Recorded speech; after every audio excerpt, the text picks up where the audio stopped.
Hello and welcome to Bonita Springs, Florida. In the next few minutes, we're going to take a tour of the city, learn a few facts about its population, its attractions, business climate, and even look back at its history.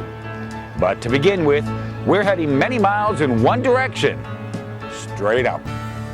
Bonita Springs is located in southwest Florida, almost right in the middle between Fort Myers to the north and Naples to the south. On its east side is I-75, and to the west is the beautiful Gulf of Mexico and the peaceful Estero Bay.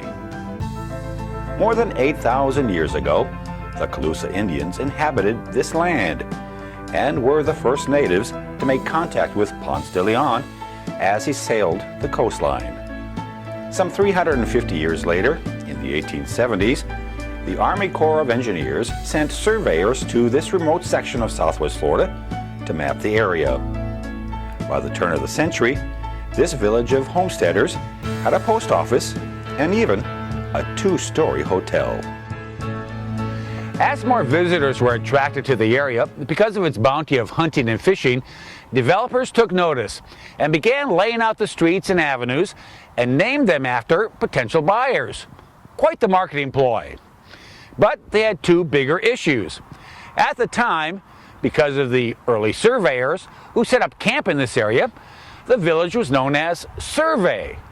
That wasn't a very marketable name, so it was changed to the much more desirable Bonita Springs. The other issue was this body of water. Originally it was named Surveyor's Creek. That also did not ring well with early land developers, so they also changed it to something more majestic sounding, the Imperial River. The river was the main mode of transportation until 1928, when a passable road from Fort Myers to Bonita Springs was finally finished, the Tamiami Trail. This began the slow but steady growth of the town. Attractions helped bring more visitors to Bonita, and one of the first was the Everglades Wonder Gardens, started by Bill and Lester Piper in 1936. Tourists flocked to the attraction, which featured alligators, cougars, other wild animals, and native plants. Throughout the 40s, 50s, and 60s, more families decided to make Bonita their home. Development really accelerated with the opening of I-75. Today, the city of Bonita Springs has a population of around 45,000 and covers some 41 square miles. Bonita also has another distinction. It's actually located in two counties. The northern half is in Lee County.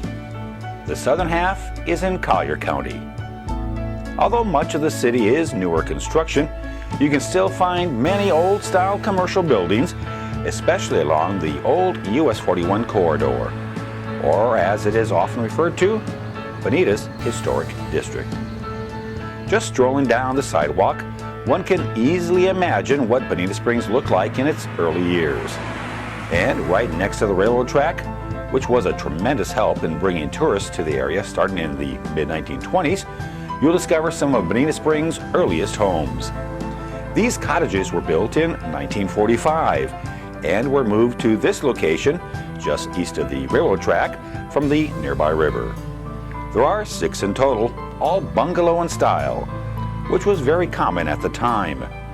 These historic Imperial River cottages appeared in the Sean Connery movie Just Cause, which was released in 1995. Also along this historic stretch is the Lyles Hotel, which is still one of the oldest buildings in Bonita since it was built around 1926. The Lyles Hotel, which now consists of historic displays, is the cornerstone of Bonita's historic district. Outside, it is surrounded by additional attractions, including a large fountain located right in front of the hotel, a sculpture depicting children happily playing outside, and a scenic boardwalk framed by ancient trees that overlooks the Imperial River. And speaking of water, in the southwest corner near the Lyles Hotel is an old water tank. Just another reminder on how the early families in Bonita lived. The newest attraction to this location is actually a memorial. It's a piece of granite that was recovered from the World Trade Center site following 9/11.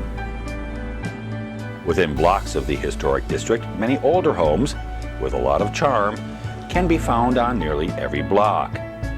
Newer homes are also dotting the landscape and the shoreline. But it takes more than homes to make a community. It takes parks and recreational facilities, and Bonita has plenty of both. The first park we'll visit is the Bonita Springs River Park. It's 18 acres in size and has picnic shelters and plenty of parking. The highlight of the park is the boardwalk, which leads visitors through a mangrove estuary. At one location, the boardwalk branches off to provide a serene vista of Florida as it used to be. However, if you continue on the main boardwalk, you reach the Imperial River. What a great place to relax and watch the boats gently motoring by. Just a few miles down Bonita Beach Road, you'll find Barefoot Beach Preserve Park. This 342 acres of natural land, one of the last undeveloped barrier islands on Florida's southwest coast, attracts both tourists and local residents alike. The Gulf of Mexico seems to gently kiss the shoreline along the 8,200 feet of beach, while just yards away, sand dunes support the growth of sea oats, which provide nesting sites for sea turtles during the summer months.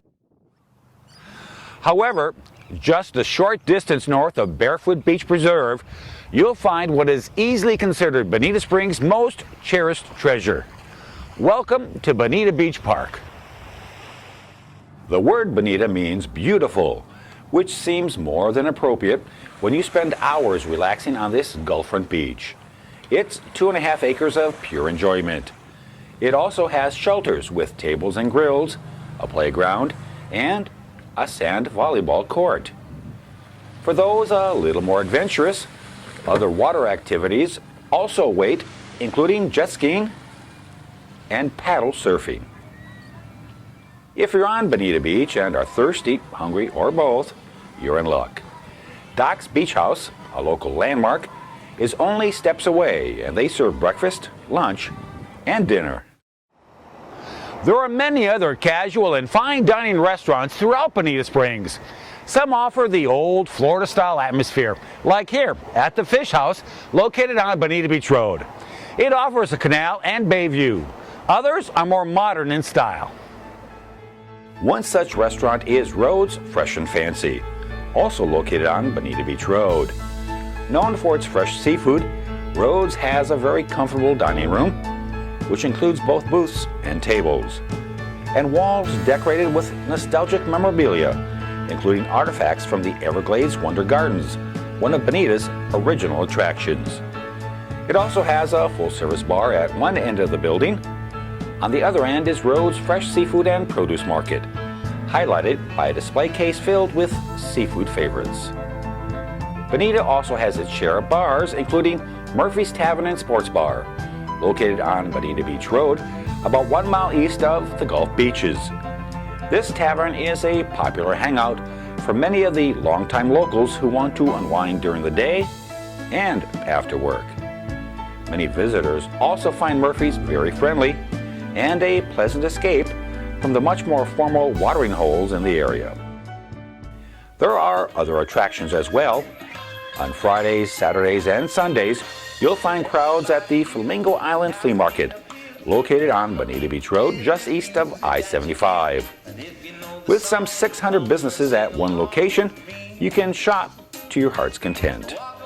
Afterwards, just outside the main entrance, you'll find Bahama Mama's Tiki Bar.